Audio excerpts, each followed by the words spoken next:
बाराबंकी के छोटे से गांव सदरपुर की सुबह हमेशा की तरह शांत थी, लेकिन उस दिन की हवा में एक अलग ही तरह की खुशी घुली हुई थी। गांव के एक ही परिवार के 8 लोग एक साथ शहर जा रहे थे, कोई काम से, कोई खुशी से, कोई पहली बार बाहर निकलने की उत्सुकता में। घर के आंगन में तैयारियां चल रही थीं। हंसी, आवाजें, बच्चों की खिलखिलाहट। किसी को क्या पता था कि कुछ घंटे बाद यही घर मातम से भर जाएगा। सबसे बड़े थे रामनारायण परिवार के मुखिया। उनके साथ था उनका बेटा विवेक, बहू तृप्ति, उनकी 2 छोटी बच्चियां तन्वी और यशिका, साथ में विवेक का छोटा भाई अभिषेक और परिवार के ही चचेरे भाई राहुल और उसकी बहन सादिया। कुल 8 लोग। उन सबको लेकर चलने वाली सफ़ेद अर्टिगा गाड़ी बाहर धुलकर खड़ी थी। ड्राइवर विवेक खुद था। भैया, शहर जाने का मज़ा ही तब है जब अपनी गाड़ी चलाओ, उसने निश्चिंत होकर हंसते हुए कहा था। तभी छोटी तन्वी ने आकर पिता का हाथ पकड़ा। पापा, हम जब लौटेंगे ना, आइसक्रीम खाना मत भूलना। विवेक मुस्कुराया। नहीं भूलूंगा बिटिया। क्यों? घर लौटकर पार्टी करेंगे। और ये घर लौटकर वाली बात बस एक वादा बनकर रह गई। सफ़र शुरू हुआ। गाड़ी में हंसी, गाने, भविष्य की बातें, बच्चों की चीख पुकार, और उसी के बीच कहीं आसमान में किस्मत अपनी बांसुरी बजा रही थी। सड़कें अभी साफ थीं, मौसम ठीक था। किसी ने सोचा तक नहीं था कि किसी मोड़ पर खड़ी मौत उनका इंतजार कर रही थी। अभिषेक पीछे बैठा मोबाइल में वीडियो बना रहा था। यार, ये वीडियो वापस आकर एडिट करूंगा, फैमिली व्लॉग जैसा लगेगा। वो वीडियो कभी एडिट नहीं हुआ। रामनारायण जी भगवान का नाम ले रहे थे कहते हुए, सफ़र लंबा है, ईश्वर कृपा रखे, सब ठीक रहे। पर ईश्वर ने उस दिन चुप रहना चुन लिया था।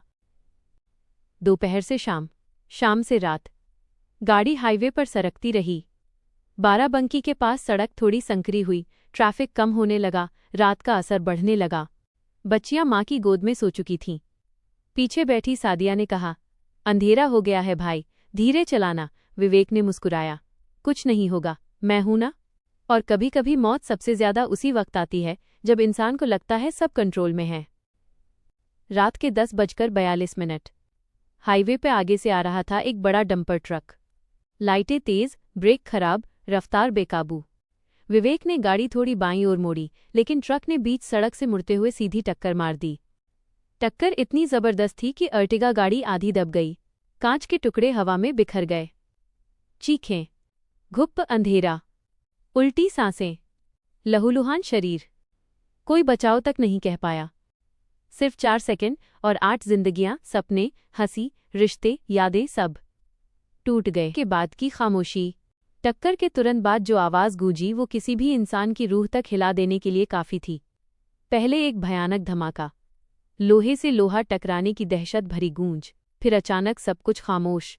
ना हंसी, ना बातें, ना बच्चों की आवाज़, सिर्फ टूटी हड्डियों, टूटे शीशों और फटे शरीरों की खामोशी। हवा में सिर्फ जलते इंजन की बदबू और खून की धातुमयी गंध थी। सड़क पर गुजरती गाड़ियां। कुछ देर तक किसी ने नहीं समझा कि क्या हुआ है। रात गहरी थी, सड़क सुनसान। एक मोटरसाइकिल वाला रुका, उसने मोबाइल की टॉर्च जलाई और उसके हाथ कांप गए। गाड़ी पूरी तरह चिपकी हुई थी डंपर के आगे के हिस्से में। सीटों पर बैठे लोग अब सिर्फ शरीर बचे थे। किसी की गर्दन एक ओर झुकी हुई, किसी की छाती फटी हुई, किसी का सिर शीशे से टकराकर लहूलुहान, और बच्चे, छोटे मासूम बच्चे, जिनकी आंखें खुली थीं, पर उनमें अब कोई सवाल नहीं बचा था। अंदर का नज़ारा। सीट बेल्टें टूट चुकी थीं, बॉडी फ्रेम अंदर धंस चुका था। तृप्ति अपनी दोनों बेटियों को सीने से चिपकाए थी, जैसे आखिरी पल में उन्हें बचाने की कोशिश की हो। रामनारायण जी सामने झुके हुए थे, मुंह से खून बह रहा था, चेहरे पर वही शांति, जैसे मन ही मन भगवान का नाम लेते हुए अंत स्वीकार कर लिया हो। विवेक, जिसने वादा किया था कुछ नहीं होगा, अब स्टीयरिंग के साथ फंसा पड़ा था। उसके हाथ अब भी ब्रेक पर थे। अभिषेक के हाथ में मोबाइल था। वीडियो रिकॉर्डिंग बंद हो चुकी थी, पर मोबाइल का कैमरा अब भी टूटी स्क्रीन में एक तस्वीर कैद किए हुए था। सफ़र शुरू होने से पहले की सेल्फी। सब मुस्कुरा रहे थे। अब वही मुस्कान स्थायी रूप से आंसू बन चुकी थी। 108 पुलिस हड़कंप। कुछ ही देर में एम्बुलेंस आई। पुलिस आई, पर ज्यादातर शरीर निकालने पड़े, बचाने नहीं। सर, कोई जिंदा है क्या? एम्बुलेंस वाले ने पूछा। पुलिस वाले ने टॉर्च घुमाई, गर्दन हिलाई। नहीं, सब खत्म। फिर वही प्रक्रिया, शरीरों को खींचना, स्ट्रेचर पर रखना, सफ़ेद चादरों से ढकना। जिन घरों में सुबह हंसी थी, रात तक उन घरों के लिए मृत्यु सूची तैयार की जा रही थी। पहला फ़ोन। सबसे पहला फ़ोन गया विवेक की ससुराल में। आपकी बेटी, दामाद और पोतियां एक्सीडेंट में। कोई नहीं बचा। फ़ोन के दूसरे छोर पर बस एक आवाज़, ना, ये झूठ है, ये झूठ है। कोई विश्वास नहीं करना चाहता था, लेकिन मौत ऐसी होती है। एक पल में पूरा जीवन चीर देती है और इंसान के पास न सवाल बचता है न जवाब। धरपकड़, जांच, सवाल। डंपर का ड्राइवर मौके से फरार। शराब पी रखी थी या नींद आई थी, अभी तक पता नहीं। रिश्तेदारों के लिए सिर्फ एक जवाब था, लापरवाही। पर असली सवाल ये नहीं था कि किसकी गलती थी। असली सवाल ये था, 8 लोग एक साथ क्यों चले गए? ईश्वर चुप, कानून धीमा, और जिंदगी अपनी जगह ठहरी हुई। गांव में खबर पहुंची। सदरपुर गांव के चौराहे पर जब पहला चिल्लाता हुआ आदमी पहुंचा, सब मर गए, पूरा परिवार खत्म हो गया, तो वह आवाज आग की तरह फैल गई। अगले 10 मिनट में गांव की हर गली में सिर्फ एक वाक्य गूंज रहा था, विवेक के घर से लाशें आ रही हैं। और बस, जिस घर के आंगन में कल हंसी थी, आज वहां चारपाइयां और सफेद चादरें बिछनी हैं। टूटते घर। सुबह का समय था, लेकिन सूरज जैसे उगने से पहले ही हार मान चुका था। गांव के हर दरवाजे पर लोग खड़े थे। किसी के हाथ में आंसू थे, किसी के मन में डर, किसी के होठों पर बस एक ही सवाल, 8 लोगों की लाशें एक साथ आएंगी? दूर से सायरन की आवाज सुनाई दी। पहली एम्बुलेंस, फिर दूसरी, फिर तीसरी। कफन में लिपटे 8 शरीर, एक ही परिवार के। वे अब इंसान नहीं रहे, सिर्फ नामों के साथ लिखे नंबर बन चुके थे। रोने की पहली आवाज। सबसे पहले चादर हटाई गई रामनारायण जी के शव से। उनकी पत्नी शारदा देवी चिल्ला पड़ी, अरे ये कैसे सो गए? जरा आंख तो खोलो, मैं अब किसके सहारे जीऊंगी? उनकी चीख ने पूरे गांव को काट दिया। बेहोशी, दर्द, औरतों की रोती हुई चूड़ियां, मिट्टी पर गिरते कदम, सब कुछ बस मरते हुए रिश्तों की तरह। 2 नन्ही लाशें। फिर निकाला गया तन्वी और यशिका का शव, 2 छोटी बच्चियां, जिन्होंने कभी सोचा भी नहीं था कि उनका छोटा सा स्कूल बैग, उनकी गुड़िया, उनकी नींद, सब अधूरा रह जाएगा। लोगों के कदम वहीं रुक गए। जो रो नहीं रहे थे, उनके भी होंठ कांपने लगे। एक बूढ़े दादा ने फुसफुसाकर कहा, ईश्वर, अगर लेना ही था तो बच्चों को क्यों लिया? पर ईश्वर उस दिन किसी सवाल का जवाब नहीं दे रहा था। बहु तृप्ति, कभी की बेटी, अब मिट्टी। तृप्ति की माँ अपनी बेटी के शव से लिपट गईं। तूने कहा था माँ, वापस आकर मिलूंगी। अब बता, तू वापस आई है? ये शरीर है या मेरी मौत?